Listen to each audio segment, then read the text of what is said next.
else. You went from chess to playing checkers. Illuminate that for us. Break down for us what it's like being a New England Patriot, playing for Bill Belichick, and why so many of y'all just have such profound respect for this man. Talk to us about that. Just the attention to detail he puts on his job. Not saying that other places don't do that, because I don't want to discredit what other teams are doing, because I know they're working hard. It's hard to win in the NFL. It's hard to win one game. And so that being said, it's just the attention to detail in each week Bill takes and into that week. And he makes everybody buy in just 1 week at a time, and to put everything to the side and focus in on 1 week. And to me, that's the difference. Is I feel like, people are worried about, oh, we're playing Monday night on that week or Sunday night against this game. It don't matter who we're playing. That's the best team we're playing that week, because everybody puts their Superman capes on when they play the Patriots. But Kyle, how does he pull it off? Because let's say, for example, right now you're sitting here, you're a Super Bowl champion, okay? 2 times. You're a 2-time Super Bowl champion, all right? Yee. So let's understand this. You're a Super Bowl champion before. You know everybody's gunning for you, but you're also confident and, dare I say, cocky in a complimentary way. Cocky enough to know you can handle your business if you're on your A game. Usually human tendencies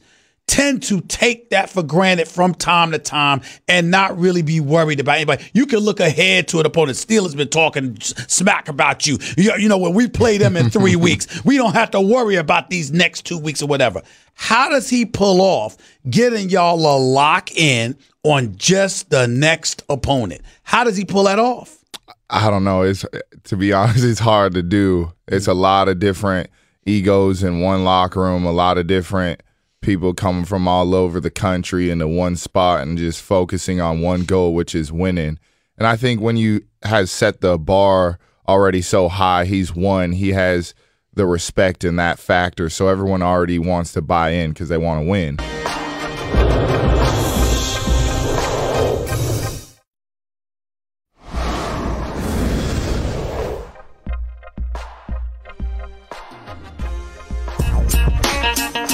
The Stephen A. Smith Show on ESPN Radio is presented by Progressive Insurance. Guests on the Stephen A. Smith Show appear via the Shell Pennzoil Performance Line, and you can always get in touch with the show through the 1-800-Flowers Twitter feed.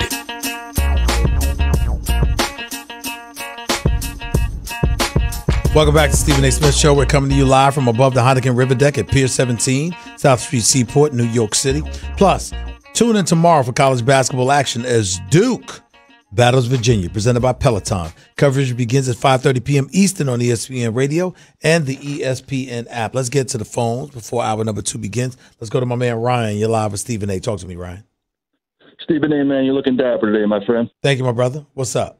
Just real quick, I have my own personal opinion on why nobody wants to go to L.A. to play with LeBron. Okay, go ahead. And I think it just. By the way, I didn't say that's the case. I said we're gonna find out this summer whether that's the case or not. So we'll see. But go ahead. I just think players take notice to things just like everybody else does, and all the drama that happened in Cleveland, like the beef with Kevin Love there for a while, and then the thing that went down with Kyrie. How many coaches has he gotten fired? Players don't want to deal with drama. They don't want to deal with like this. It's just like Kevin Durant said the other day, man. I just want to play basketball, and I think that players don't want to deal with that. They don't want to deal with They took notice to all the stuff that went down in Cleveland, and they don't want to deal with that. I give LeBron. He's a basketball savant, but sometimes he can be not just the best player in the world, but a coach. And I think players will feel like, you know what? I'm not just going to be playing with LeBron, the greatest player in the world, but he's a coach. Well, I can tell you this. Well, not just a coach, somebody that's impenetrable because he ain't getting traded. You ain't going to get rid of him. So the fact of the matter is he does have the clout and the cachet to potentially get rid of somebody else. That's one other thing. The other thing is we also have to recognize this. The Lakers aren't the only thing that aren't the only situation that's affected by it. It's also the New York Knicks, because when I watched Kevin Durant going off about the media and how he just wants to play basketball and all of this stuff that's going on, the number one thing that came to my mind is, why in the hell would he want to be? Why in the hell would he want to be on the New York Knicks? Why would he want to be in that media capital world? You know what? He could go to Brooklyn or he could go to the LA Clippers and say, let the attention go elsewhere. Y'all leave me alone because I'm not going to be bothered nearly as much if I were in another market or on a lesser team per se in terms of the eyeballs and the attention rather than a marquee franchise in that respective city.